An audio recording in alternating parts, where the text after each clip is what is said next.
boa tarde, eu sou a enfermeira Ana Caroline e hoje vou estar aqui passando para vocês um pouquinho sobre o trauma na criança e as emergências obstétricas também. Eu sou formada fazem 2 anos, sou especialista em urgência e emergência, tenho 9 anos de experiência na UTI neonatal, antes era técnica, aí depois me formei e fui efetivada como enfermeira. Então a gente vai dar início um pouquinho falando sobre o trauma na criança. Então, na maior parte do mundo, o trauma ocupa a primeira causa de morte na infância. Isso mesmo a gente pode ver até pelo próprio índice de acidentes que a gente tem, né? No final de semana anterior, agora, a gente teve aquele acidente que foi na estrada do Cerne, em Bateias, onde uma criança foi a óbito e a outra teve um TCE, né? Um traumatismo crânioencefálico. Então, isso é um entre milhares e centenas que a gente pode estar citando, né, no mundo hoje em dia, né?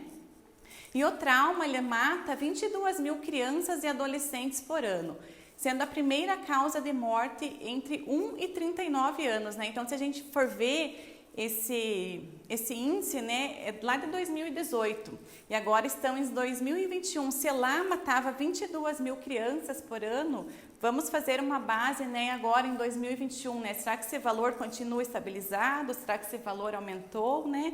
E agora ainda temos mais essa pandemia, né, que não faz parte do trauma, mas que também está colaborando, né, para a taxa de mortalidade infantil.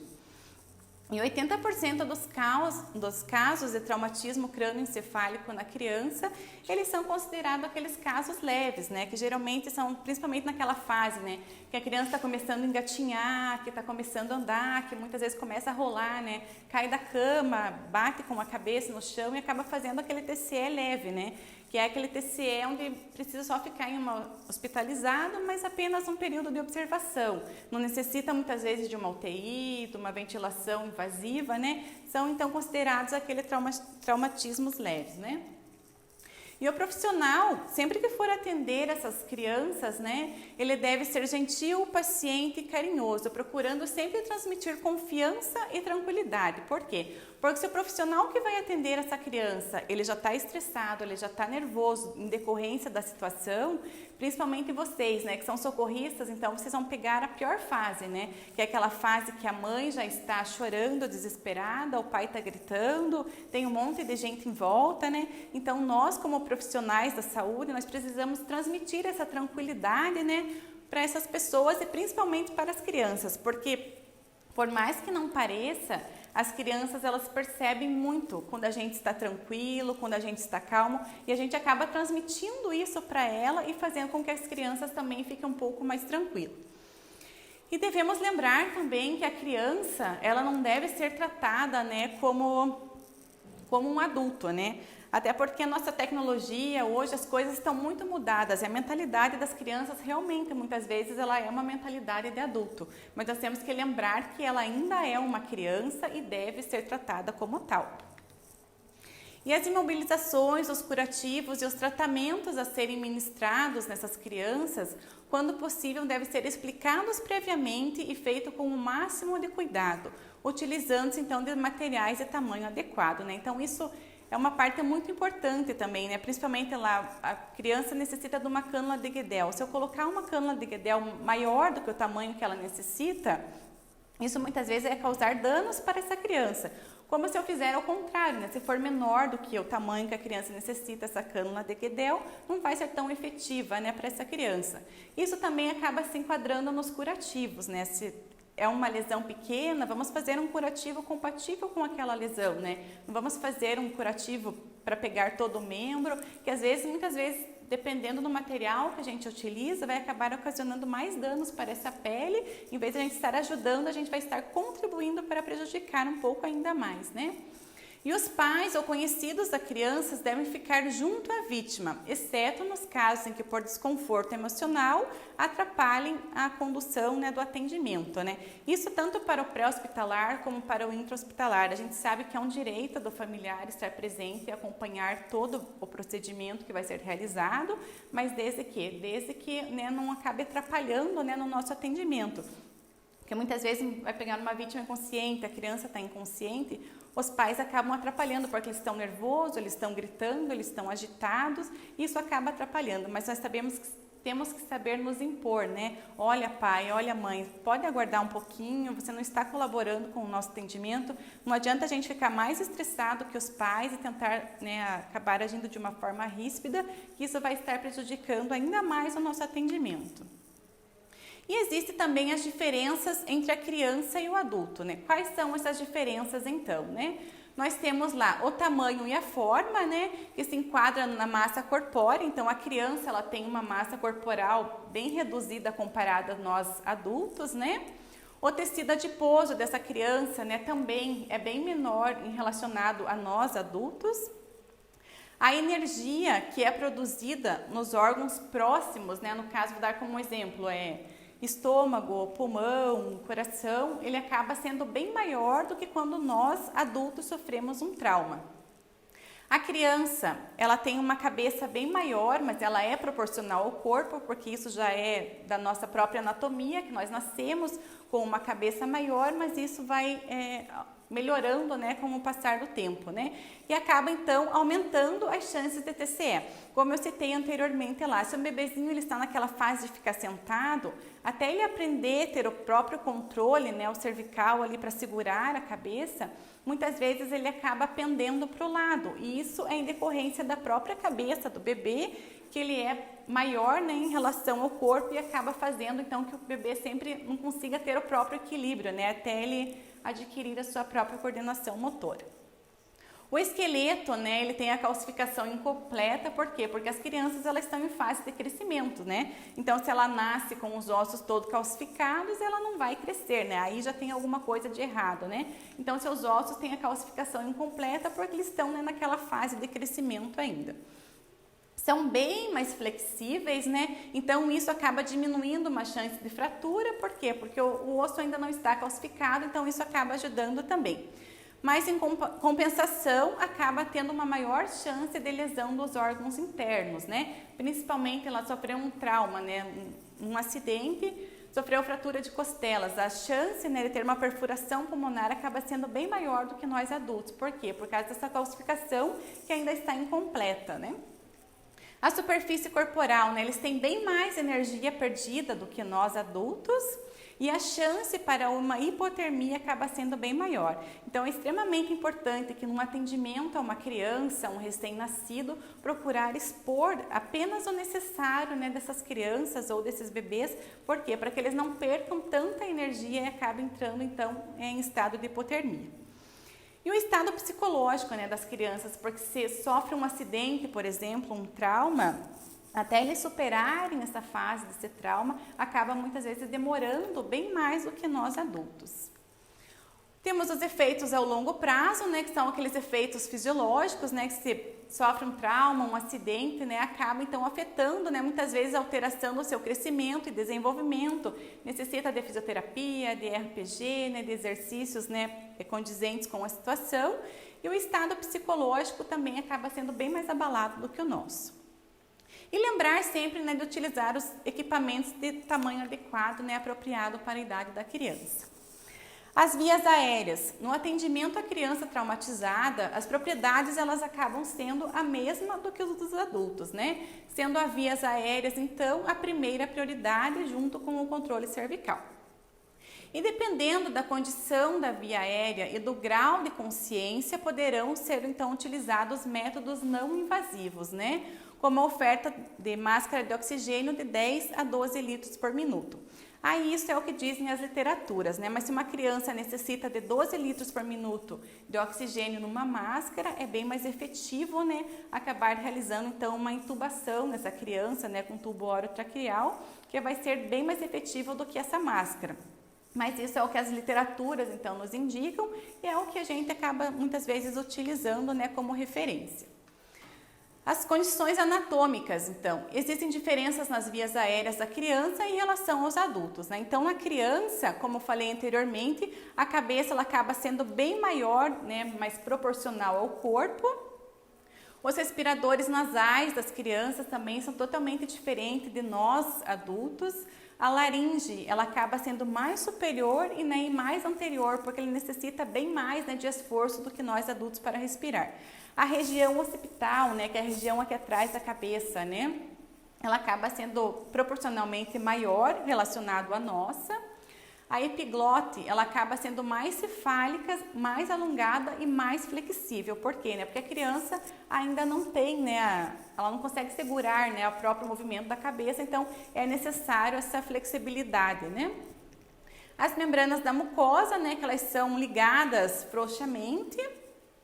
A língua, ela acaba sendo grande e flácida, e a cartilagem cricoide, que é a parte mais estreita das vias aéreas, ela acaba sendo um funil diferente da nossa, E a respiração das crianças, ela depende muito mais do diafragma do que nós adultos. O atendimento dessas crianças acaba sendo o mesmo do que dos adultos, com a prioridade, então, do X, A, B, C, D e E, Sempre lembrando, então, de utilizar o coxim posterior interescapular, que vai, então, facilitar, a hiperextensão e facilitar, então, a correção da posição, Principalmente por quê? Porque as crianças, elas acabam tendo, então, uma maior chance de obstrução de vias aéreas comparado com nós adultos, Aqui eu coloquei uma imagem para vocês estarem observando a criança sem a utilização dos coxins, e aqui, com os coxins. Então, dá para perceber bem, a hiperextensão, que vai estar facilitando, então, nessa permeabilidade das vias aéreas. No caso de vítimas inconscientes, poderão ser necessários, então, os métodos mecânicos de manutenção e permeabilidade das vias aéreas, que pode ser a cânula orofaríngea ou a cânula de Guedel. Mas sempre é importante lembrar, o tamanho adequado, sempre um tamanho compatível com essa criança. Deverá ser feita sem a rotação, por quê? Porque a criança, ela não tem os tecidos moles, da cavidade oral, do palato que a gente fala, totalmente formado. Então, o risco de lesão, se fizer com a introdução em 180 graus de rotação, a chance de lesão acaba sendo bem maior. Então, na criança, acaba introduzindo, então, essa cânula de Guedel sem a utilização de rotação. Aqui eu coloquei uma tabela para vocês estarem observando o tamanho dessas cânulas, que vai do neonatal até o adulto.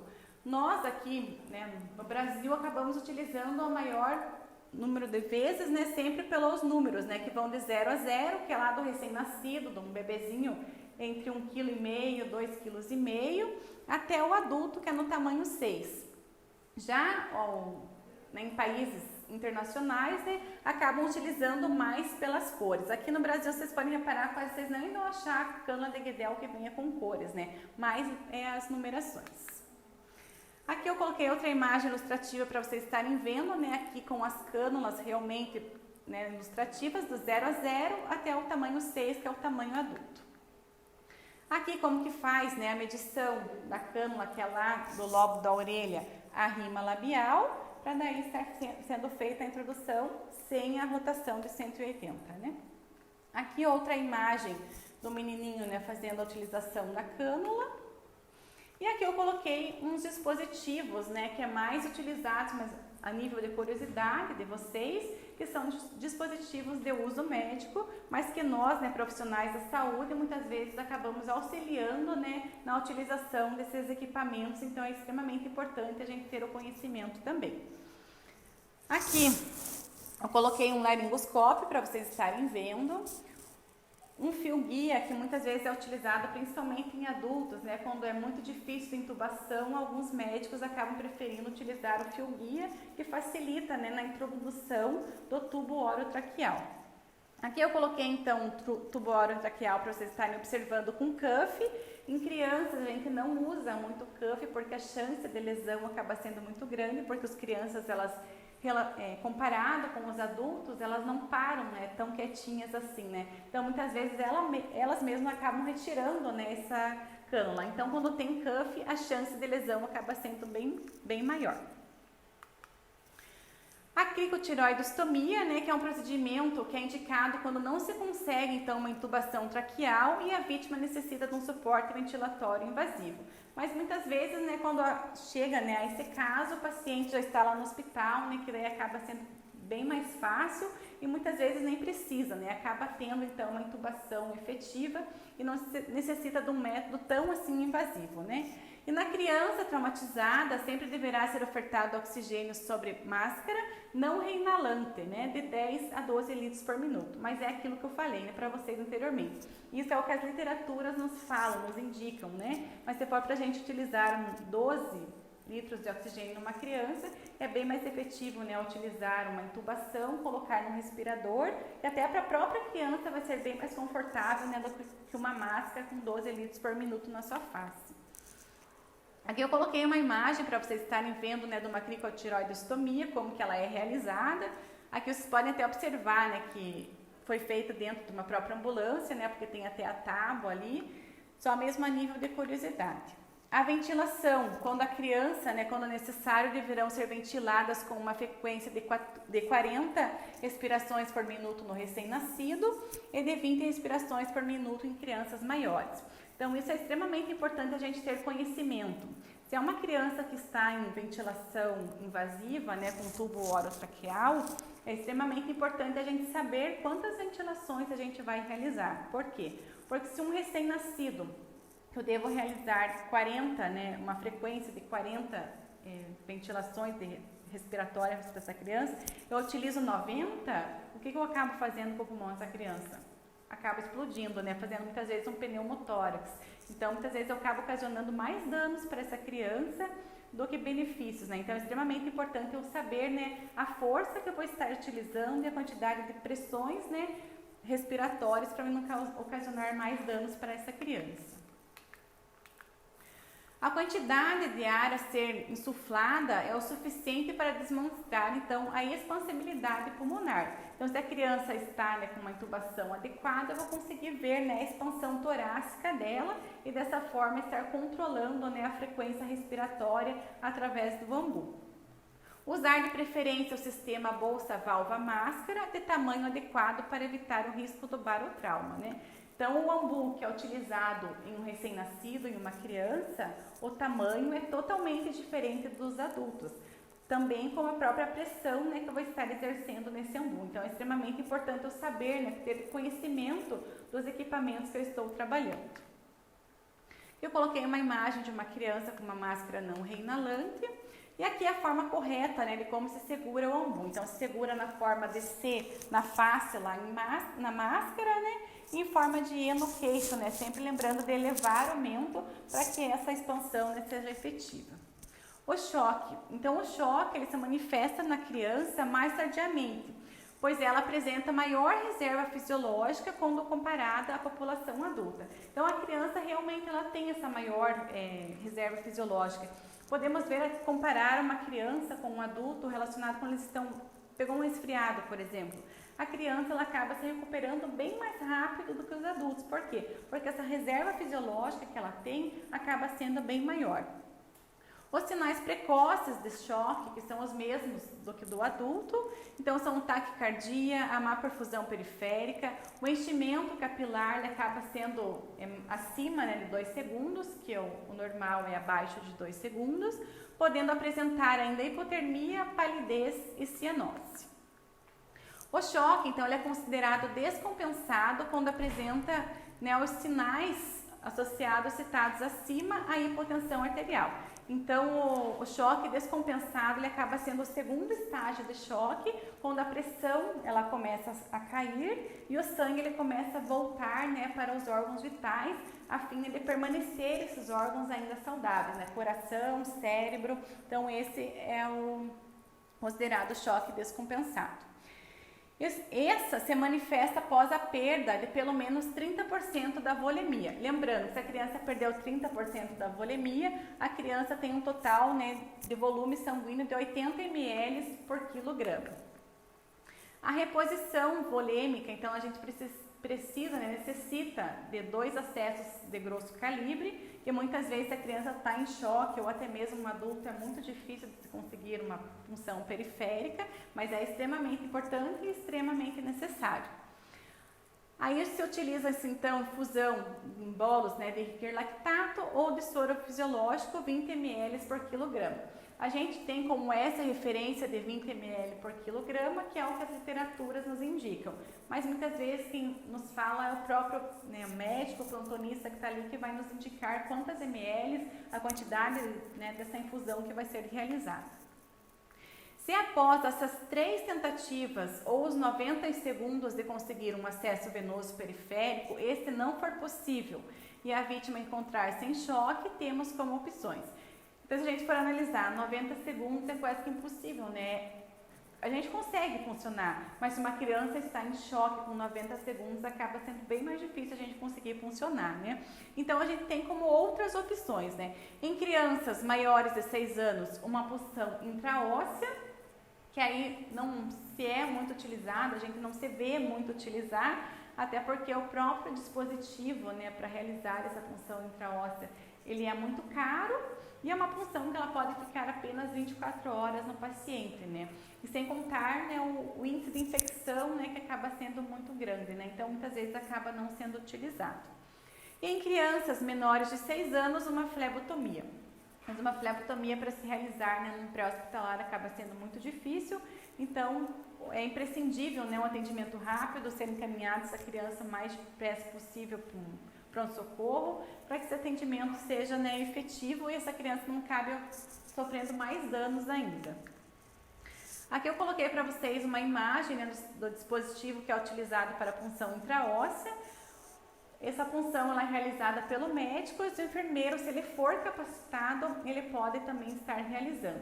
Muitas vezes, quando não se tem, né, o próprio dispositivo, acaba se utilizando uma agulha, né, a 40x12, que é a mais conhecida como agulha rosa, para se realizar esse procedimento. Aqui eu coloquei para vocês, então, uma imagem, né, de uma dissecção da veia basílica, que é para se realizar uma flebotomia. E aqui é uma imagem, né, da onde que fica, né, então essa flebotomia, né, que ela fica ou na veia cava superior ou na veia cava inferior, depende da onde que foi funcionado. Os sinais vitais, então, aqui eu coloquei uma tabela para vocês estarem observando, né, os valores de referência do recém-nascido até o adolescente, que eles variam muito, né, entre um e outro, né, esses valores de referência, mas a nível de curiosidade de vocês mesmos. O estado neurológico, então, uma característica diferente que devemos conhecer é a escala de Glasgow modificada, né? Que nas crianças a gente acaba utilizando essa escala, que é a escala verbal pediátrica, que deverá ser utilizada em crianças abaixo de 4 anos, pois nessa idade, né, a dificuldade de avaliação, principalmente da resposta verbal, né? Que nessa fase muitas vezes a criança não fala direito ou a gente não entende, então acaba sendo utilizada então essa escala verbal. Essa escala verbal eu coloquei aqui a tabela para vocês, né, mas os valores, né, de referência, a soma no final é a mesma do adulto acaba sendo. Então, o que se utiliza nessa escala, né? As palavras apropriadas, o sorriso social, ela acaba fixando e segurando objetos que você oferece, a gente tem como um valor de referência, então, 5, né? Ela chora, mas você consola, é aquela criança que chora, mas se você vai, você conversa, você dá um brinquedo, ela acaba se consolando, utilizamos, então, como um valor de referência 4. Aquele choro sem consolo, né? Que é um choro persistente, né? Aquele choro difícil, que não tem nada que agrade, nada que ajude, acaba, então, utilizando como um valor de referência 3. A criança inquieta, né, extremamente agitada, temos como um valor 2 e quando se não tem nenhuma resposta, um valor 1. A soma total aqui dá 15 como nos adultos. A exposição, né, ela deverá ser feita de forma adequada, porém com um controle especial contra a hipotermia. E aquecer sempre essa criança, né? Lembrando, como que eu falei, né? A criança ela tem uma menor quantidade de tecido adiposo, então para perder calor acaba sendo bem mais rápido que nós adultos. Então expor apenas o necessário e sempre estar aquecendo essa criança. Os traumas específicos, né? O traumatismo crânioencefálico, o TCE, é frequente em crianças, dado que sua cabeça pesa mais que o restante do corpo. Então, isso acaba facilitando, né? Tem uma predisposição maior para os TCEs. A maior quantidade de líquido no encéfalo e 80% dos casos de TCE na infância são aqueles casos considerados leves, né? Caiu de sofá, caiu da cama, estava engatinhando, de bicicleta também, muitas crianças acabam caindo.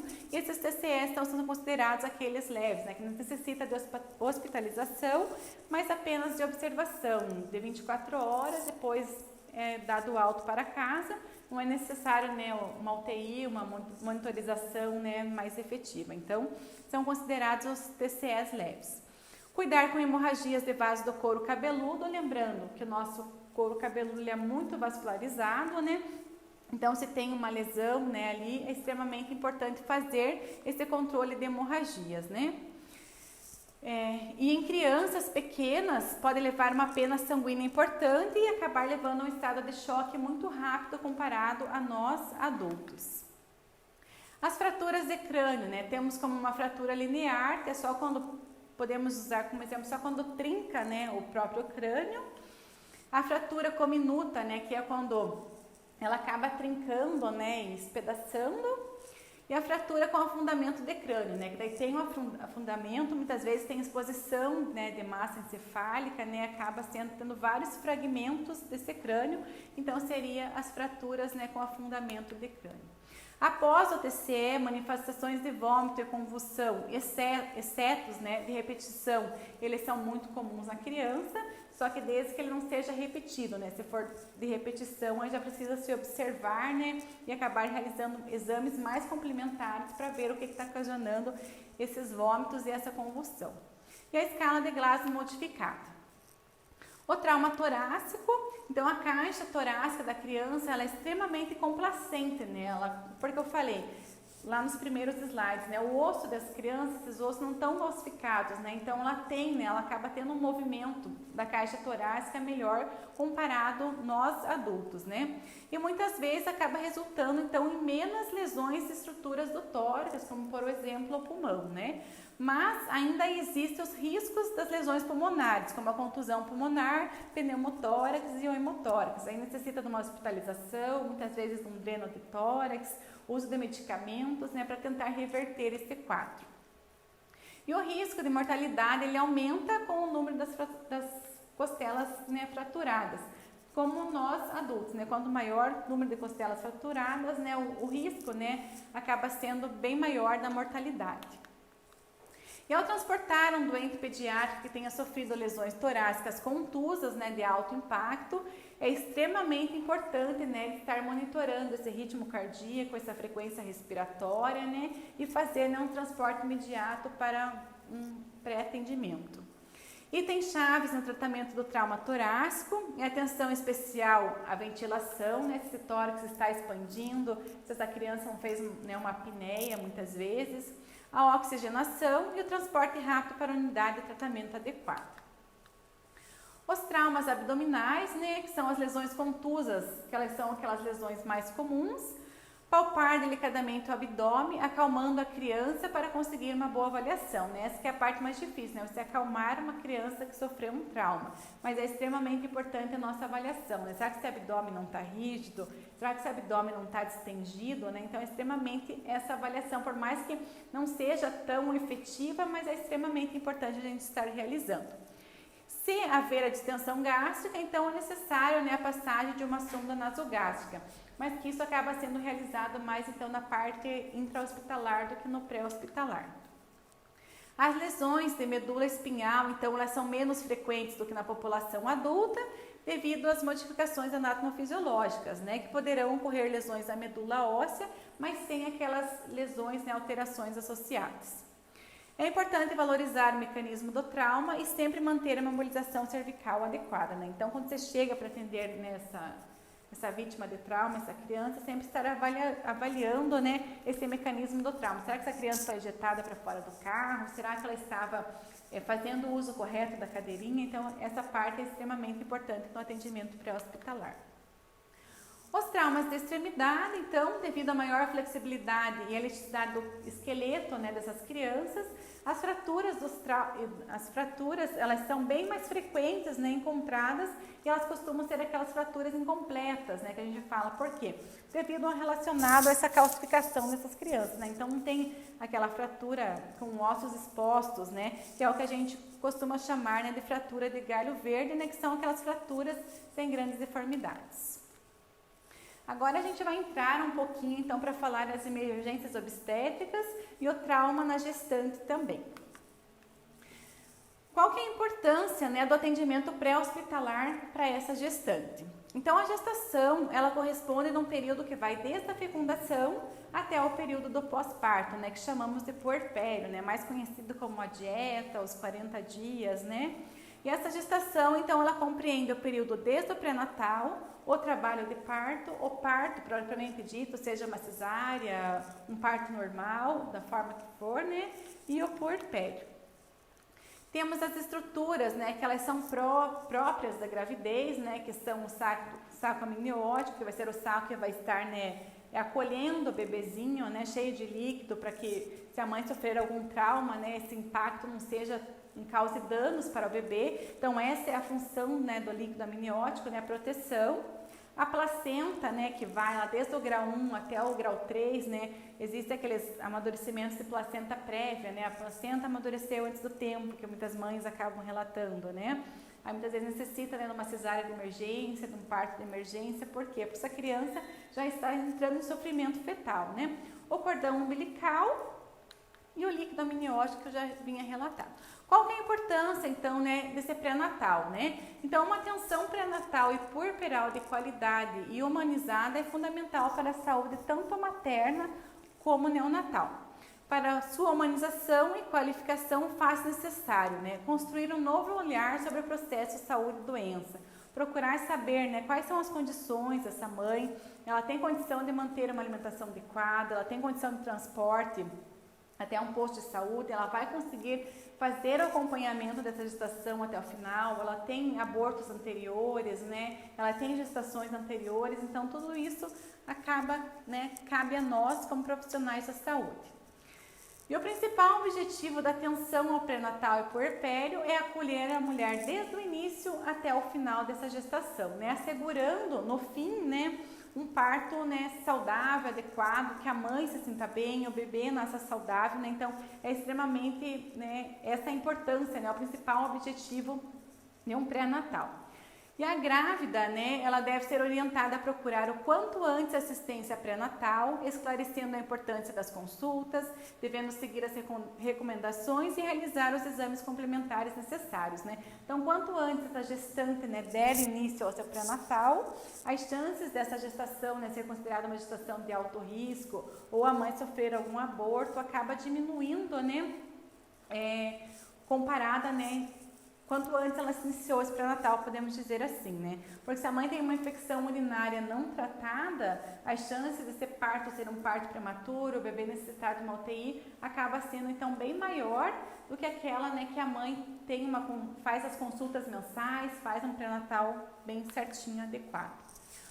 O objetivo, então, é manter a integridade física, né, tanto da mãe como do bebê, sem afetar as condições físicas e psíquicas dessa mãe.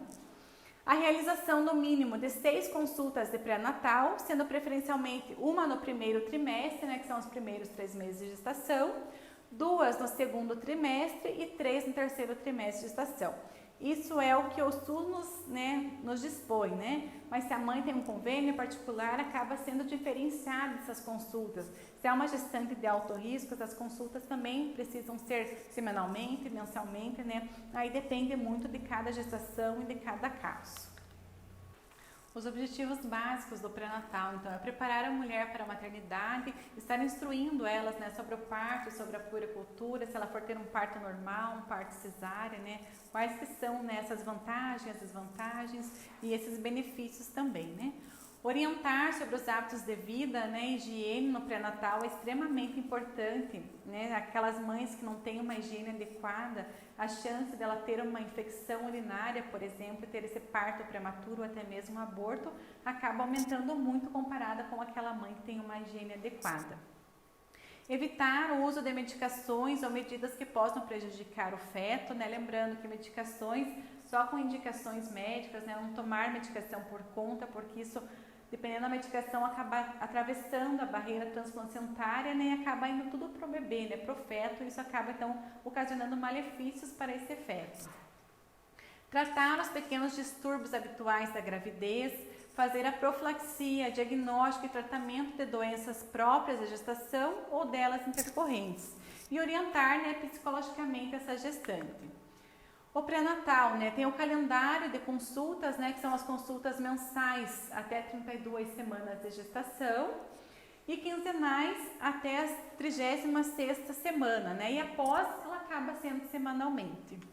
O ideal é que a primeira consulta seja feita o mais precoce possível e é extremamente importante, né, que a gestante ela tenha o cartão SUS, né, principalmente se ela for fazer um pré-natal SUS.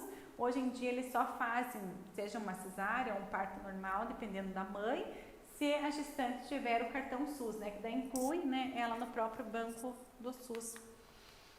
O pré-natal, né, o exame físico, né, a inspeção da coloração das mucosas, né, a ausculta cardíaca e pulmonar, né, então sempre estar observando, será que a gestante está com a mucosa íntegra, a mucosa dela está hidratada, está bem corada, né, então é extremamente importante estar realizando essa avaliação também. A verificação da pressão arterial após repouso físico e emocional e com o paciente em posição sentada ou decúbito lateral esquerdo. Medida sempre, né, associada com o peso, para ver o quê? Será que essa mãe não tem predisposição para desenvolver uma hipertensão? Será que essa mãe está ganhando o peso adequado? Será que essa mãe não está perdendo muito peso no decorrer da gestação? Então é extremamente importante, né, estar realizando, né, esse exame físico nessa mãe. O pré-natal, então, ela compreende, né, a rotina do pré-natal, a PA que eu coloquei que é a pressão arterial, né? Então sempre estar realizando, né, essa aferição para ver, né, se essa pressão está alta, está baixa, a mãe está hipotensa, normotensa, como que está, né? Essa temperatura, lembrando que temperaturas altas, né, acima de 37 graus, tem indícios, né, de infecção, então é extremamente importante estar verificando essa temperatura também.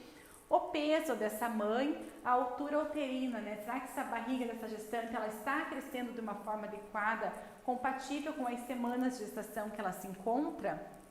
Os VCFs, né, que são os batimentos cardiofetais, auscultar para ver se o bebezinho, né, ele está com vitalidade, ainda apresenta esses batimentos fetais, e os movimentos fetais. Anotar a idade gestacional é extremamente importante e a pesquisa de edemas, né? Será que essa gestante está com edemas, principalmente nos pés, né? As gestantes elas acabam apresentando bastante edemas. Então ela está com retenção de líquido, vamos investigar, não tem, né? Então é extremamente importante estar realizando essa avaliação. Aqui eu coloquei uma imagem da posição dos bebês para vocês. A posição cefálica, que é aquela posição que ocorre geralmente no final da gestação, quando o bebezinho ele já está quase pronto para nascer, para se encaixar, né? Então ele fica na posição cefálica, né? A posição da cabeça para baixo. A pélvica, que é a posição sentada, se um bebê, a mãe estiver lá de 39 semanas de gestação e o bebê se apresentar, né, em posição pélvica, a mãe tem indicação para cesárea, né? Porque é difícil o bebê fazer essa rotação e ficar cefálico. E transversal é quando o bebê está deitadinho, literalmente atravessado na barriga da mãe. Que a gente consegue observar bastante lá no início da gestação, né? Que os bebês eles conseguem ficar nessa posição porque ainda tem bastante espaço, né, de líquido amniótico.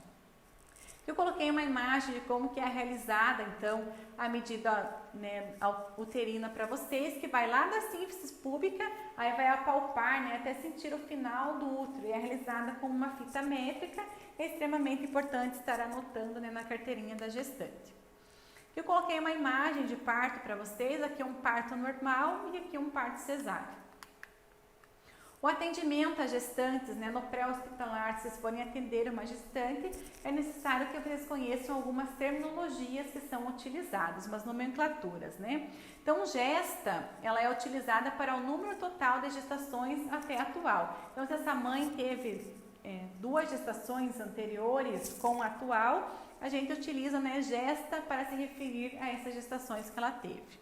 Para é o número de partos normais, CES, o número de cesáreas prévias, e a B, o número dos abortos prévios, né? Se a mãe tiver algum aborto, daí a gente acaba utilizando, então, essas nomenclaturas aqui. O exame físico da gestante, né? É extremamente importante estar verificando os sinais vitais, né? Frequência cardíaca, frequência respiratória, né? A pressão arterial, temperatura. Palpação abdominal para ver se esse abdômen dessa gestante está um abdômen rígido, ele está mais flácido, está aquele abdômen mais baixo, né, que a gente fala, né, que já está lá no finalzinho da gestação. Então é extremamente importante realizar essa palpação abdominal. A ausculta fetal para ver se esse feto tem batimentos fetais ou não. E o toque vaginal, que é realizado mais na parte intra-hospitalar. As alterações, né, que ocorrem na gestação, né, que são fisiologicamente normais da própria gestação. Então, o útero ele acaba tendo um aumento progressivo do volume uterino, por quê? Porque ele precisa, né, acolher, né, compreender um feto ali dentro, então ele vai aumentar realmente de volume. O colo uterino, ele tem um aumento do volume e modificação na consistência, né, desse colo uterino. É extremamente importante entre a 12ª e a 15ª semana de gestação. Muitos obstetras eles acabam solicitando, né, uma ecografia para medir o tamanho desse colo uterino. Por que eles solicitam isso? Porque se o colo uterino ele for menor do que o tamanho, né, de base que eles têm, é necessário se realizar uma cerclagem. O que seria essa cerclagem? Seria uma sutura no próprio colo uterino que é realizado para evitar o aborto. Porque conforme o bebezinho ele vai crescendo, ele vai pesando, esse colo uterino ele vai diminuindo ainda mais. Então, se ele diminuir, a chance desse aborto ele acaba sendo bem maior. Então, é extremamente, né, é importante estar verificando o tamanho desse colo uterino, para que caso seja necessário estar realizando uma cerclagem. Essa cerclagem entre a 39ª semana, daí é retirada, né, esses pontos, para caso a mãe queira ter um parto normal, ela pode ter, né, tranquilamente. A vagina, então, ela tem alteração na elasticidade, né? Por quê? Porque é a própria anatomia nossa, né? A natureza. A mãe ela precisa compreender um parto normal, por exemplo. Então, essa vagina ela vai ficar bem mais elástica mesmo.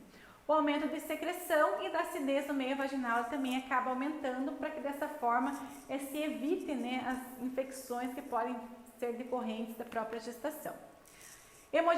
Hemodinamicamente falando, né, o débito cardíaco dessa gestante, então, ele aumenta bem mais, porque ela precisa suprir as necessidades dela e mais do bebê ainda, né? Então, a quantidade de sangue bombeado pelo coração, ele vai estar aumentando, né? Ele vai de 1 litro a 1,5 litro, né, que ele aumenta. A ausculta fetal, né, é realizada por profissionais de saúde treinados, com um estetoscópio ou um detector sonar, né? Daí isso acaba sendo um posto de saúde ou intra-hospitalar que é utilizado. A frequência cardíaca fetal normal é de 120 a 160 batimentos por minuto, então os bebês eles estão realmente taquicárdicos, mas já faz parte da fisiologia deles, né? Conforme eles vão crescendo, esses batimentos eles vão ficando iguais ao nosso. Se abaixo de 120 por mais de 3 minutos ou acima de 160, deve então se suspeitar de um sofrimento fetal. Então é extremamente importante encaminhar imediatamente essa gestante, né, o mais rápido possível para um atendimento hospitalar. E o toque vaginal, então, para definir a situação do parto em andamento. Será que essa mãe já está com dilatação? Será que ela não está? Quanto de dilatação que ela está, né? Então é extremamente importante estar realizando esse toque vaginal também. Aqui eu coloquei para vocês, né, os equipamentos aqui, eu coloquei PNARD, mas era utilizado muito antigamente, é mais a nível de curiosidade mesmo, e o detector sonar, né, que ele é parecido com uma ecografia, só que não se tem imagem, né, é passado um gel na barriga da gestante e com o próprio detector consegue, né, auscultar nesses batimentos fetais. Aqui como que é se realizado, né, para verificar as dilatações, será que já está tendo dilatação, será que não está tendo, que vai de 2 centímetros até 10 centímetros de dilatação. Quando a gestante se encontra com 10 centímetros de dilatação, é que o bebê já está praticamente nascendo. O transporte dessa gestante, então qualquer posição que deve se transportar essa gestante para não causar desconforto para ela, né? Então, como no final da gestação o peso do útero ele exerce uma pressão bem maior sobre a veia cava, é extremamente importante então transportar essa gestante em decúbito lateral esquerdo. Para quê? Para que não fique, né, pressionando essa veia cava e essa gestante venha passar mal, sofrer falta de ar. Então, é extremamente importante sempre transportar ela em lateral esquerdo. A avaliação e tratamento, sempre oferecer, né, oxigênio suplementar caso essa gestante venha necessitar. E se houver suspeita de choque, elevar os membros inferiores. Por quê? Porque isso facilita o retorno venoso e acaba tendo então um conforto maior para essa gestante. E reposição de volume, né, deve ser precoce também, extremamente importante. E o atendimento é o mesmo tanto para a criança como para o adulto, né, o mesmo XABCDE, né, que é o tratamento correto que vai ser realizado. Então, é extremamente importante estar avaliando sempre a acessibilidade uterina, se a mãe tem dor, não tem dor, a altura e o tônus também, se está contraindo ou não. Se a mãe está tendo contração, de quanto em quanto tempo está essa contração, na intensidade dessas contrações, né? E se existe presença de sangramento e a perda de líquido também. O parto. Então, no Brasil, 43% dos partos, eles são cesáreas. E o que contrai, né, o que é recomendado pela Organização Mundial de Saúde, que elas preconizam e recomendam o parto normal.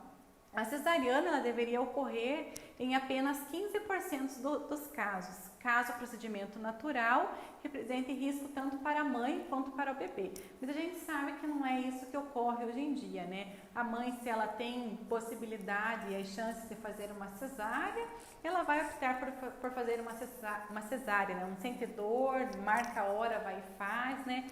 Acaba sendo bem mais confortável para ela, né? Mas não é o que preconiza e recomenda a Organização Mundial de Saúde. O parto normal ou parto vaginal é a forma convencional de dar à luz, mas não precisa ser tão doloroso como antigamente. Então, hoje em dia já existem alguns recursos, né? Existem alguns médicos e algumas mães que acabam optando por anestesia local, né? Mas mesmo assim elas relatam que ainda elas sentem dor, né? Para elas não sentir dor, só se elas levarem uma anestesia geral. Lembrando que isso não pode acontecer, que se a mãe for submetida a uma anestesia geral, esse bebê, esse feto, né, ele acaba nascendo parado, né? Necessita de um suporte ventilatório, de uma UTI. Então, só é utilizada uma anestesia geral quando a mãe tem alguma indicação, né? Seja um tumor, seja um outro fato, né, que necessite realmente. O parto normal comparado com a cesariana, ele evita possíveis complicações, como os hematomas, dores pélvicas, infecções e ainda diminui, né, o tempo da recuperação. Então, o parto normal realmente, ele é bem melhor. Eu falo isso porque eu trabalho numa UTI neonatal e a gente vê que as mães que têm parto normal de manhã, umas 9 horas da manhã, meio-dia, elas já estão descendo para conhecer os seus bebês. Comparado com a mãe de cesárea, que faz uma cesárea às 9 horas da manhã, ela só vai poder ir conhecer o seu bebê no outro dia às 9 horas. Né? Então, realmente, o parto normal, ele tem bem mais benefícios e vantagens para as mães, né? Mas aí, isso depende de cada mãe, de cada mulher, né, fazer a sua escolha. Eu coloquei uma imagem para vocês, né, de um parto normal, um bebê coroando, né, mas ali ele coroou com a face, em vez de coroar com o polo cefálico. Assistência ao parto, né? Quais são os períodos que compreendem, né, esse parto normal? Então, seria lá a dilatação, que é a contração uterina para dilatar o colo uterino. Lembrando que se a mãe ela tem contração e ela não tem dilatação, não adianta falar para a mãe faz força, que o bebê não vai nascer. O bebê só vai nascer quando essa mãe tiver uma dilatação efetiva, né, que seria lá dos 10 centímetros. O período expulsivo, né, que após a dilatação completa, inicia-se então o nascimento do bebê, né? Tem-se a coroação e o bebê começa a nascer. E a dectação, que é a expulsão da placenta após o nascimento. Assistência ao parto, né, no período expulsivo, né? Preparar para fazer o parto, se visualizar a cabeça do bebê. Então, vocês estão, né, num pré-atendimento e visualizam, né, o polo cefálico, a cabeça desse bebê, vocês vão ter que fazer o parto, porque muitas vezes não dá tempo até chegar à unidade de saúde, não dá tempo de se realizar esse parto, né? Então tem que ser realizado na própria ambulância. Lavar bem as mãos e os braços, mas que isso não compreende, né, a vocês o pré-hospitalar, porque até dentro de uma ambulância não se tem onde se lavar, né? Então passa um álcool lá e coloca uma lupa para realizar esse parto. Lembrando que a gestante, ela deve estar deitada com as pernas afastadas e o joelho dobrado, né? Que é essa posição para se realizar o parto normal. E o espaço para acolher o bebê, né? Porque o bebê está lá dentro da barriga da mãe, está quentinho, né? Está tudo tranquilo e ele vem ao mundo, né? Então, lembrar de colocar um cobertor, de aquecer essa criança para que ele não tenha uma perda de calor e acabe ocasionando danos para esse bebê. O período expulsivo, deixar que o processo ele seja natural. Então, a placenta, ela acaba saindo realmente de uma forma natural. Não se deve puxar essa placenta. Lembrando que a placenta, ela é aderida, né? Ela é grudada, né, na parede do útero. Então, se a gente puxar, esses vasos eles podem muito bem ocasionar uma hemorragia para essa mãe, né? Que daí seria considerado, então, uma gestante de pós-parto de alto risco, né? Então, extremamente importante essa placenta que ela saia de forma natural, né? Sozinha. Não interferir se for necessário e esperar também que o bebê ele nasça sozinho. O bebê coroou, deixa que ele coroa, né? Ao visualizar esse polo cefálico, a gente não deve puxar, né? Esse bebê vai causar danos, né? Lembrando que tem os ombros que necessitam passar, né? Pelo canal vaginal. Se a gente puxa esse bebê pela cabeça, a gente tem grandes chances, né? De acabar ocasionando lesões, principalmente em região de ombros, né? Que acaba sendo bastante lesões que ocorrem. As manobras para desprendimento desse feto. Então, quando, né, o bebê coroou, saiu toda a cabeça desse bebê, aí a gente vai ajudar essa mãe, né? Vamos dar uma forcinha daí, né? Em geral, a cabeça dos bebês é liberada com a face voltada para baixo. Então, o que a gente vai fazer? A gente vai pegar a cabeça desse bebê e vai fazer apenas uma rotação, né? Vai dar uma tracionada, né? Igual fala aqui, segure a cabeça com as duas mãos sem tracioná-la. Na imagem, nessa segunda imagem, vocês conseguem ver bem, né? A gente vai deixar esse bebê de lateral, né? De lado, que a gente fala, para facilitar, né? A passagem dos ombros. A seguir, ocorre a rotação da cabeça e, nesse momento, acompanha o movimento de rotação lateral, fazendo uma leve tração. Então, a gente vai fazer uma leve tração para desprender primeiro o ombro anterior, depois a gente faz uma nova tração para desprender o ombro superior e, dessa forma, né, facilitar a saída desse bebê. Então, o desprendimento dos ombros. A cabeça já fez a rotação lateral. O próximo passo é a liberação do ombro anterior, que é feito com uma leve tração da cabeça para baixo. Então, ao fazer a tração da cabeça para baixo, o ombro anterior, né, ele vai sair com uma facilidade um pouco maior. Liberado o ombro anterior, realiza a tração para cima, para liberar o ombro posterior e completa, então, a retirada, né, desse recém-nascido. O corpo se desprende sem dificuldade após a liberação dos ombros. Aqui eu coloquei uma imagem para vocês, né, no nascimento do bebê, na rotação da cabeça, aí a tração, né, dos ombros e a saída total do bebê. Existem algumas vantagens, né, do parto normal, que a mãe tem uma recuperação mais rápida, não há dor, né, no pós-parto, né, ela consegue amamentar com uma maior facilidade, porque não tem todo aquele período que tem que se esperar, lá de 12 horas, às vezes 24 horas, comparado com a cesárea, porque o leite não desce, daí a mãe fica nervosa, o bebê está chorando com fome. Então, o parto normal nos dá algumas vantagens, né? O trabalho de parto normal, ele é fácil, né? Principalmente quando a mãe, ela já tem um número de parto normal anterior maior, tem mães que tem 3, 4 parto normal anterior, então isso acaba facilitando também, né, o parto normal. Se a mulher ela vir a sofrer de mioma, né, que é uma patologia muito comum no útero, na eventual necessidade de uma operação, essa também ela será bem mais fácil. Por quê? Porque o útero está em contração, né? Então isso acaba facilitando também. E o relaxamento da musculatura pélvica não altera, né, nada no desempenho sexual da mulher. E as desvantagens do parto normal, né? Possíveis danos à pelve, né, que são raros, mas que pode acontecer. Possíveis danos ao períneo, uretra e o ânus, que também eles são raros, mas pode acontecer em casos que tem que se fazer, né, uma episiotomia, uma episiotomia, ou quando se tem laceração, né, daí acaba ocasionando danos, mas esses são raros de acontecer. A incontinência urinária, que ela é rara também, mas entra em algumas desvantagens do parto normal. Dor no períneo em caso de episiotomia e laceração. Aqui eu coloquei para vocês uma imagem de uma episiotomia, lembrando que a episiotomia ela é considerada uma violência obstétrica, né? Existem leis que respaldam as mães que se elas sofrerem uma episiotomia ou uma episiotomia, elas podem recorrer, né? Que não pode ser realizada. Mas se um médico, né, obstetra vê que o bebê está em sofrimento e a mãe também está, é um método que acaba, né, se utilizando. O parto cesárea, né, existem algumas vantagens, né, da cirurgia cesárea também. O nascimento ele é bem menos demorado, a mãe pode agendar, né, quero fazer tal dia, na parte da manhã, então isso acaba, né, facilitando, né, existem essas vantagens também. É realizado no mesmo dia da internação. A mulher ela não sente dores durante o processo devido à anestesia, mas lembrando que depois que a anestesia passar, essa mãe vai vir sentir alguma dor e algum desconforto também. e ter a disponibilidade, né, do médico acompanhá-lo durante o pré-natal. E as desvantagens, né, da cirurgia cesárea? A recuperação ela acaba sendo bem mais lenta do que do parto normal. Os pontos internos eles são absorvidos, entretanto os externos eles precisam ser retirados.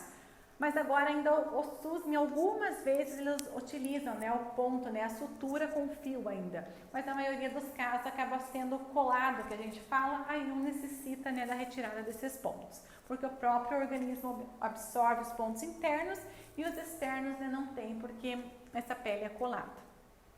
Na recuperação, a mulher ela sente dores ao rir, ao chorar, a tossir, ao amamentar, porque ela está amamentando, esse outro ele está contraindo, né, para voltar na sua forma normal. E a mãe não participa ativamente do nascimento, né, ela só vê o bebê quando nasce, né, quando o obstetra acaba tirando, né, totalmente, ele acaba mostrando para a mãe, diferente do parto normal. E atraso na lactação, né, na amamentação, em decorrência da anestesia, acaba demorando um pouco mais. O parto a fórceps, né, que ele é utilizado nos casos onde há um sofrimento fetal, né, considerado uma emergência. Quais que são esses casos? Né? O desgaste da mãe, ela já não aguenta mais, ela já não tem mais de onde tirar força, né, para esse bebê nascer. O bebê está ali coroado, mas a mãe não consegue mais, aí é utilizado o parto a fórceps. Por isso é extremamente importante não solicitar para que a mãe faça força quando ela não tem dilatação, porque isso pode colaborar para um parto a fórceps. Aqui eu coloquei uma imagem para vocês de como que é realizado um parto a fórceps. Também temos o parto de cócoras, né, que é um parto que ele facilita a saída do bebê, né, em decorrência da própria gravidade, mas que é necessário então uma assistência, né, adequada para que essa gestante esteja realizando esse parto. E o parto na água, que também está sendo muito utilizado, que algumas instituições, elas acabam, né, disponibilizando, né, banheiras agora para as mães estar realizando esse parto na água. Algumas mães acabam optando por realizar esse parto em casa, na própria banheira, com, né, o acompanhamento de alguma doula, enfim, né. Então essas são algumas formas, né, de parto que pode estar sendo realizado. Essa seria a nossa aula, pessoal. Qualquer dúvida eu vou estar deixando aqui para vocês o meu e-mail e o meu contato. Vocês podem estar me enviando e-mail, mandando mensagem. Eu vou tirar as dúvidas de vocês e estarei à disposição. Então essa foi a nossa aula de trauma da criança, né, e as emergências obstétricas e os traumas na gestante.